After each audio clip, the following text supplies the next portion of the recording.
Kebetulan saya pernah dulu merasakan waktu proses sekolah tidak terlalu mendapatkan makanan yang bergizi. Sampai waktu kuliah pernah busuk lapar. Anggota fraksi Partai Golkar DPR RI yang saya muliakan, paling banyak sekali. Ketua DPD Partai Golkar DKI yang sempat hadir, Bapak Ibu yang saya muliakan. Pertama-tama mari kita panjatkan puji syukur kita kepada Allah Subhanahu wa taala atas limpahan rahmat kasih sayangnya sehingga pada hari ini kita dapat berkumpul di tempat ini dalam rangka merayakan Harlah atau HUT Golkar yang ke-61. Usia 61 bukanlah usia muda. Usia 61 adalah usia matang-matangnya. Dan tidak semua organisasi bisa survive sampai dengan sekarang ini. Dan Golkar mampu mempertahankan proses dari duanya sampai dengan sekarang ini. Bapak Ibu semua, saya mencoba untuk merefleksi dulu. Kalau bicara usia itu kan ada proses kelahiran. Para senior semua, saya mencoba untuk membaca berbagai literatur buku, sumber informasi tentang Golkar. Saya juga berdiskusi dengan para senior yang tahu betul tentang Golkar. Waktu kita diklat Golkar, baik diklat di tingkat daerah maupun di DPP, selalu mata pelajaran atau materinya itu adalah Golkar dilahirkan oleh Sekber pada 20 Oktober tahun 64. Tapi kita tidak pernah tanya waktu itu, Sekber ini yang melahirkan siapa? Ternyata saya baru tahu jawabannya kenapa Golkar itu survive. Dalam kondisi apapun politiknya, dinamikanya setinggi apapun, bahkan pada tahun 1999 ketika krisis dan terjadi reformasi, ada keinginan besar.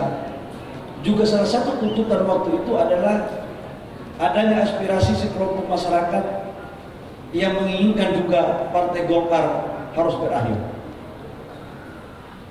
Golkar ini ternyata mempunyai akar yang kuat. Karena yang mendirikan Sekber itu adalah ada 97 organisasi yang terdiri dari 53 organisasi kelompok buruh, pegawai negeri, pegawai bank, pegawai kereta api, itu tergolong 53 organisasi. Kemudian ada 10 organisasi pemuda dan mahasiswa, termasuk Muhammadiyah di sana. Kemudian ada 10 organisasi profesi, termasuk Persatuan Insinyur, ISEI, Ikatan Dokter, Bidan ada di sana. Kemudian TNI Polri, waktu itu masih ABRI, polisi, Angkatan Darat, Angkatan Laut, Angkatan Udara. Kemudian ada wartawan, ada 4. Kemudian ada petani dan nelayan, ada wanita, kelompok wanita, dan ada kelompok 9 organisasi lain. Inilah jawaban kenapa Partai Golkar selalu survive dan mampu menyesuaikan diri dalam semua perkembangan politik yang ada terjadi pada tanah air kita. Jadi Bapak Ibu semua, dalam usia 61 adalah usia yang matang-matangnya. Nah kemudian saya ingin menyampaikan sebagai pertanggungjawaban saya kepada para stakeholder Golkar, para senior-senior dan seluruh kader Golkar.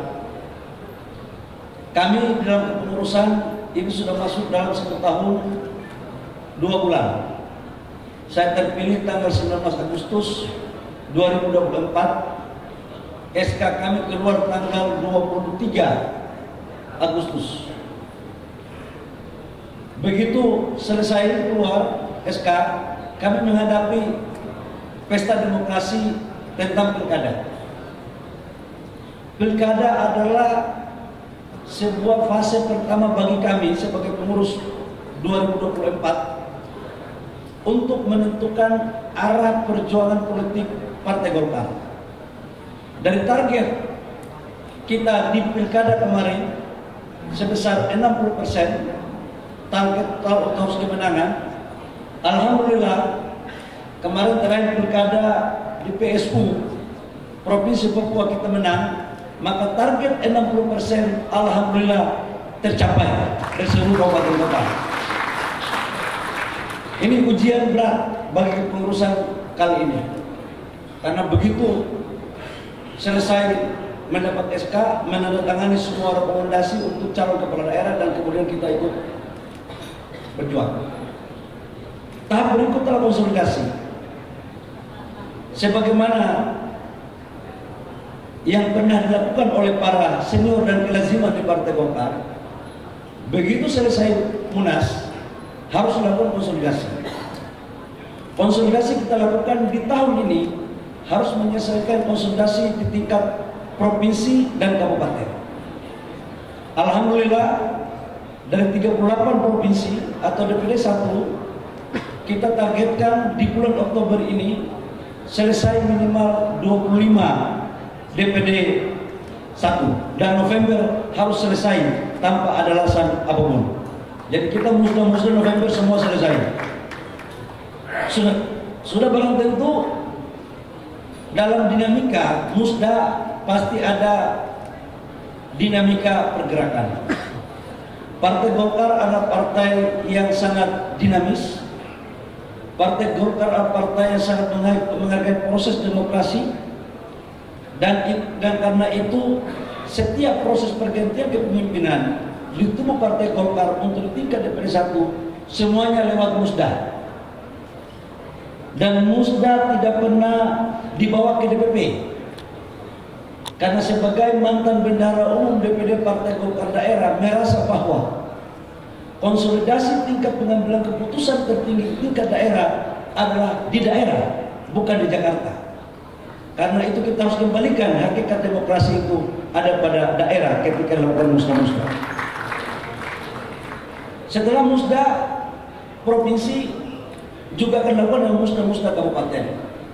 Konsolidasi harus dilakukan pada tingkat kecamatan dan desa. Tahun 2025-2026 kami canangkan sebagai tahun konsolidasi total, baik konsolidasi struktural maupun konsolidasi fungsional.